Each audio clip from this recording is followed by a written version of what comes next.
Olá, sejam bem-vindos. Hoje farei a apresentação do artigo Single Antenna Passive Synthetic Aperture Geo Estimation. Eu sou o Leandro Geraldo da Costa, a segunda autora é a Daniele Oliveira Silva e o terceiro autor é o professor Félix. Nós somos do Departamento de Telecomunicações do ITA e este artigo está sendo apresentado no 26º Simpósio de Aplicações Operacionais em Áreas de Defesa. Uma breve introdução. Então, estimativas de Direction of Arrival são importantes para várias aplicações de localização de RF. Técnicas tradicionais requerem conjunto de multi-antenas que podem ser impraticáveis para pequenos dispositivos. E nesse contexto, o nosso método usa um receptor móvel único e um sistema de abertura sintética. A nossa abordagem é reduzir a complexidade enquanto alcançamos alta precisão na estimativa de localização. O nosso método proposto é o Maximum Likelihood Estimation para o conjunto de antena virtual linear uniforme. Então, dessa forma, um sensor único se move e captura a amostra em diferentes posições, e esse método compensa a variação de fase devido ao movimento do sensor. Aplicações elas incluem cargas de CubeSat, assim como sistemas aeroembarcados. O nosso modelo de sinal ele considera o Far Field Assumption, que é o modelo de onda planar, e o problema foi reduzido do contexto tridimensional para bidimensional, onde o ângulo θ foi mantido o tempo todo 90 graus e o ângulo φ representa o Direction of Arrival. O nosso objeto ele se manteve constantemente sobre o eixo X, deslocando de P0 para Pn, a velocidade constante, e a distância entre amostras representa o valor delta. E o ângulo de azimuth foi considerado o mesmo para todos os pontos de amostragem. Já o sinal que foi emulado como vindo do emissor, ele foi feito com uma abordagem esférica, justamente por aumentar a acurácia da estimativa da variação de fase entre os sensores, sendo mais significativo quando a distância é menor. E dessa forma não é possível você estimar um ângulo de azimuth comum que pode ser empregado em todos os pontos de amostragem. Em sim, deve-se considerar a distância real entre a amostragem e o emissor para todos os pontos e converter isso em tempo decorrido entre a emissão e a recepção do sinal. Então, a diferença de fase observada entre amostras consecutivas num sistema de array virtual linear uniforme está diretamente relacionado à taxa de amostragem e o delay.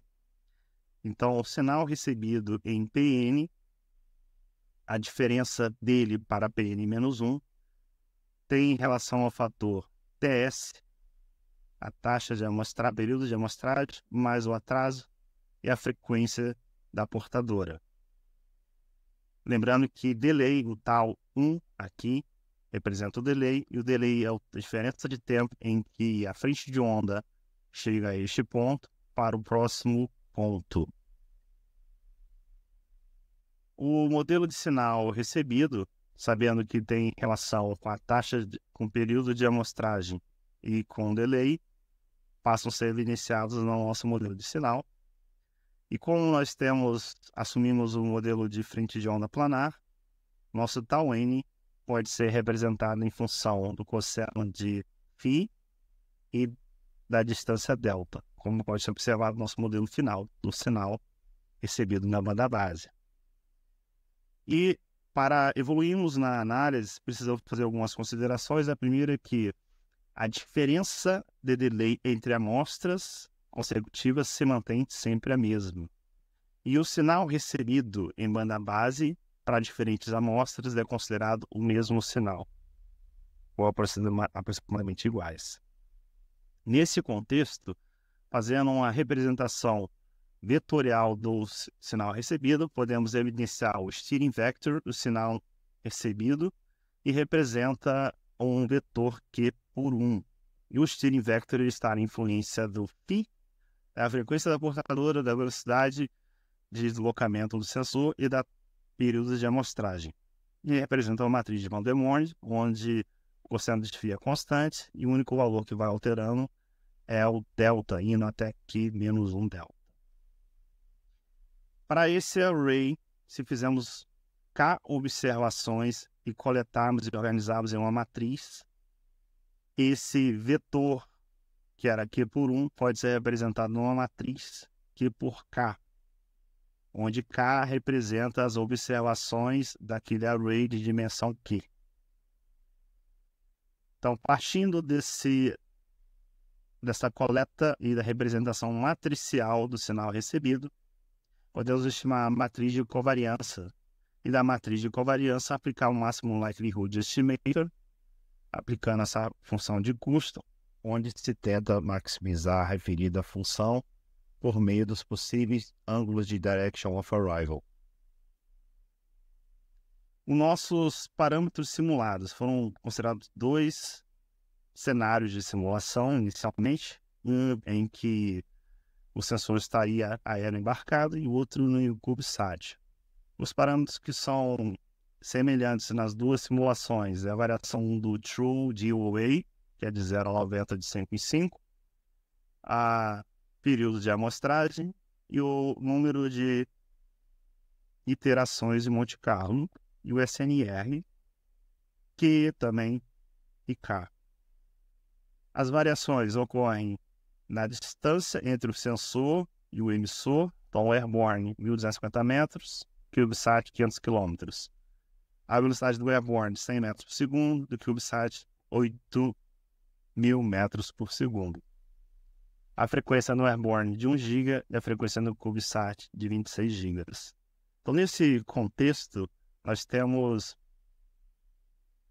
diferenças significativas nos dois cenários. Vamos analisar primeiro o CubeSat. Nós estamos detectando uma frequência 26 GHz e isso locomovendo a 8.000 metros por segundo. E já de imediato, conseguimos observar nos dados um certo padrão ocorrendo num slope ocorrendo de 0 a 15 graus. Então, apenas para esclarecer, aqui nós temos a informação sobre o SNR de 0 a 50. Aqui nós temos a estimativa de erro do RMS de 0 a 140 nessa escala. E do lado direito nós temos o True DOA indo de 0 a 90 graus. Então, na column bar do gráfico em barra do lado esquerdo até o lado direito, nós estamos indo de 0 a 90 graus. E essa variação aqui, ela só indica para a gente que a estimativa de DOA durante toda a rodada de simulações manteve-se em 0. E o único fator que variou foi o True DOA que estava sendo testado e comparado no RMS erro.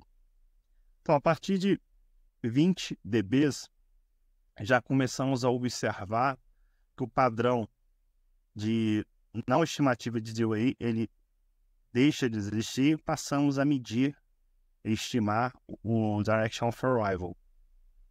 Esse gráfico aqui, ele apresenta os resultados para o pior cenário possível para a aplicação do máximo likelihood DOA estimation, em que você tem um array de apenas 2 elementos para K igual a 1 observações.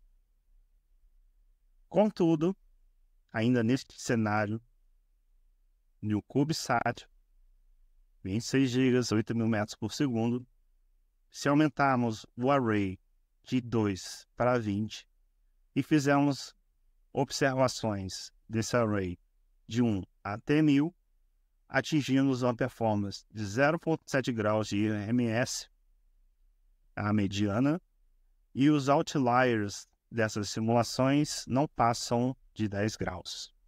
Então, há um aumento significativo da performance do MLE quando há um aumento significativo de K.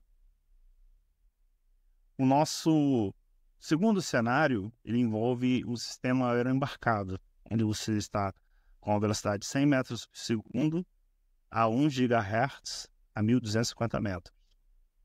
E neste gráfico fica evidente que não houve em nenhuma das simulações que foram feitas, para nenhum ângulo, para nenhum SNR, uma medida real do MLE. Em todas as ocasiões, o ângulo estimado manteve-se em 0 graus.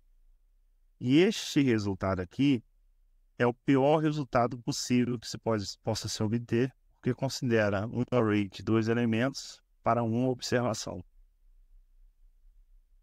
Mas se aumentarmos o nosso array para 1000 elementos, partindo de uma observação até 1000 observações, mesmo nesse cenário desfavorável, nós conseguimos uma mediana de 2,8 graus e os nossos outliers ficam todos abaixo de 20 graus. Então, há um aumento significativo com o aumento do K, quando se escolhe um Q adequado, um Q que represente e possa ser utilizado de modo que, ao aumentar o número de observações, você aumenta a performance do MLE, do Maximum Likelihood Estimation. Aqui apresento o simulador MAGE avançado, onde nós criamos um cenário de sinal coerente para qualquer posição do nosso receptor, sendo possível de alocar diversos sensores, partindo desde um sinal retangular pulsado até uma modulação linear, assim como sinais que envolvem antenas rotacionais e radares aeroembarcados. Nessa simulação, tentou-se mostrar que num cenário real, onde você tem uma largura de pulso conhecida, em que ela foi amostrada 880 vezes, com K5 observações, ou seja, após o 5º pulso detectado, diante de diversas amostras feitas entre pulsos, num total de 80.001 amostras, é possível, a partir do SNR 20 graus, de 20 dB, obtermos um erro RMS abaixo de 20 graus. Então, por ordem, se aumentarmos o valor de K, teremos que aumentar o número de amostras de sinais analisados, mas teremos uma redução significativa. Então, com 5 pulsos, um sinal de um radar de curto alcance, é possível, com SNR de 20 dB, ter uma estimativa do Direction for Arrival com um erro máximo de 20 graus. Então, nossa conclusão: um sistema de abertura sintética passiva com uma antena única, ele alcança uma alta acurácia de estimativa de Direction for Arrival. Ele pode ser aplicado tanto num contexto aeroembarcado, onde se considerou uma velocidade de voo menor para uma frequência mais baixa, uma distância menor, quanto para um cenário de CubeSat, onde você tem alta frequência, alta velocidade exposta para esse cenário. E ficou evidente que o aumento dos snapshots pode aumentar a acurácia até mesmo quando o SNR está baixo. E nossos trabalhos futuros, nós devemos eliminar essa aproximação do sinal ser aproximadamente igual entre as amostras e trabalhar com um termo de amplitude complexa, onde a gente possa observar o desempenho do nosso algoritmo e comparar com um modelo sem o termo de amplitude complexa, além de trabalhar com possíveis ruídos na estimativa de posição de cada coleta do sinal e observar quanto isso pode afetar na acurácia do sistema. Agradeço a atenção de todos e passo aqui as minhas referências.